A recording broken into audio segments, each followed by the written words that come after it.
আমার মনে হয় উমর ভাইকে। সমালোচনা বা বদনাম কইরা আমার নাম খারাপ করা সম্ভব না। প্রবাসী মানে নতুন বইয়ের মুখ, বছরের পর বছর না দেখা। প্রবাসী বাবা হেডা আলম, সরি বাবা হিরো আলম, তুমি আমাদেরকে কোন পাবে শাস্তি দিচ্ছ বাবা? এইসব আর নিতে পারতেছি না। তো হে গাইস, আই এম মারুফ, তোমাদেরই ভাই। তো চলো কিছু প্রতিবন্ধীদের বাস আর নষ্টদের শিক্ষা দেই। ক্যামেরাম্যানের চেষ্টার কোনো কমতি ছিল না, সর্বোচ্চ চেষ্টা করছে। ওরে বাবা রে, সাধু সাজতেছে, এমন ভাব করতেছে যেন ওরটা কেউ দেখে ফেলতেছে আর ওই ঢাকার চেষ্টা করতেছে। মানে গাইস ব্যাপারটা একটু ভাবো, ওর মনে যদি দেখানোর ইচ্ছা না থাকতো তাহলে ড্রেস পরার সময় ঢেকে আসতো, অন্তত একটা ওড়না নিয়ে আসতো। বাট না, ওই নিজে থেকে খুলে আসবে, দেন ভাব নিবে যেন হুজুরের বউ নিষ্পাপ। যাই হোক, কিয়া বাইলে নিয়ে রোস্ট ভিডিও লাগলে কমেন্ট করে ফাটায় দাও, আরো অনেক কিছু আছে তার রোস্ট করার মতো। বাবু ভাই এই গানটা কাকে মেন করে বানাইছে বলতে পারবেন? আমার মনে হয় উমর ভাইকে। আপনার কি মনে হয়? হালার ভোদাই প্রতিবন্ধী। গাইস অপু কয়েকদিন আগে একটা গান বানাইছে, তোমরা হয়তো দেখছো, এই যে এই গানটা।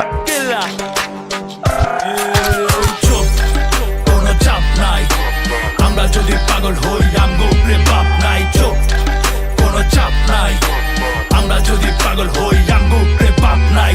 হ্যাঁ, এই গানটা অপু বানাইছে। সত্যি বলতে অপু যেমনই হোক গানটা খারাপ হয় নাই, ভালোই হয়েছে। বাট এই বদনাই বলতেছে অপু ভাই নাকি তার গানের মধ্যে অমর রেমিন করছে। কোনো লজিক বা প্রমাণ আছে এই কথার বলো তো? মানে এইসব গন্ধযুক্ত বদনাগুলোর জন্যই বড় বড় কন্ট্রোভার্সি তৈরি হয়। শালারা বুঝে না জানে না বাল হুদাই চিল্লায়।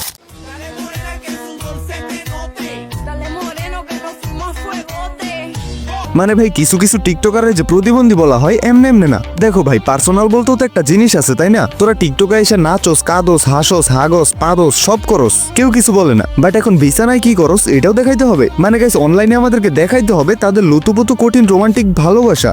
বকচুদ, এত কিছু যেহেতু দেখাইতেছস, তো আর গেম প্লেটা কেন গোপনে করস সেটাও দেখা। আমরা একটু দেখি, কি বলো গাইস তোমরা? সব দেখাইতে পারলে আর গেম প্লেটা কেন দেখাইতে পারবে না? বিশ্বাস করো, সারা রাত ঘুমাতে পারি না। ভাই আমি ভাবতেছি তার ঘোড়া কৃমি কি পরিমাণ গুতানি গুতায়, যার ঠেলায় হয় এখন কুতায়। মানে মনে হইতেছে হয় বাথরুমে গেছে হাঁকতে, এখন কোষ্ঠকাঠিন্যে ভুগতেছে, হাগা হইতেছে না, যার কারণে এমন কুতাইতেছে। এই ভোদাই নাকি আবার নির্বাচন করবে। হাইকোর্ট থেকে আমাদের আদেশ দিয়েছে, তাই আজকে আমরা এখানে নির্বাচন কমিশনে এখানে এসেছি। আমাদের ভাই আমি বুঝি না কোন নির্বাচন কমিটি এই ভোদাইরে পাত্তা দেয়। মিয়া হেডা আলমের পাশায় মিয়া হিরো আলমের পাশায় লাথি দিয়ে বাইর করে দেন। এই বদনায় নির্বাচন করবো শুনলেও তো জনগণ পুরো নির্বাচন কমিটির উপর জুতা মারবো। মানে কারণ আছে জুতা মারার। দেখো এই কি করতেছে। তোমাদের খালি জলে এত সুন্দর সুন্দর তরুণী নিয়ে আসি, আর তোমাদের খালি দলে আমি এত সুন্দর সুন্দর তরুণী কই পাই? তোমরা পাও না, টাকা আছে, সুন্দর চেয়ার আছে, কিন্তু যাই না তোমাদের। হালার ভোদাই, পোলাপানের রুচি এত খারাপ না, এগুলো ফ্রিতে দিলেও পোলাপান খেলবো না। কি বলো গাইস তোমরা? এগুলোর দিলে খেলবা?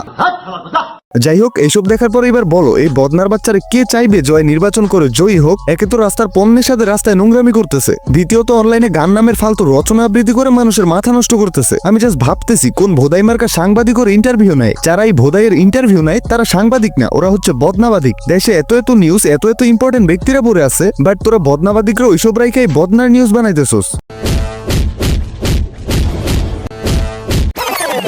যাই হোক গাইস, আজকে ছোট্ট ভিডিওটা এখানেই থাক। তবে ভিডিওর একটা পার্টও যদি তোমাদের কাছে ভালো লেগে থাকে তো সাবস্ক্রাইব করে আমার সাথে থাকো, আর কমেন্টে অবশ্যই বলে যাবা তুমি কোন জেলা থেকে আমার ভিডিওটা দেখতেছো। তো আজকের জন্য টাটা, ভেরি সুন আবারও ব্যাক করতেছি তোমাদের মাঝে নতুন কোনো ভিডিও নিয়ে। ততক্ষণ পর্যন্ত চিল থাকো তোমরা।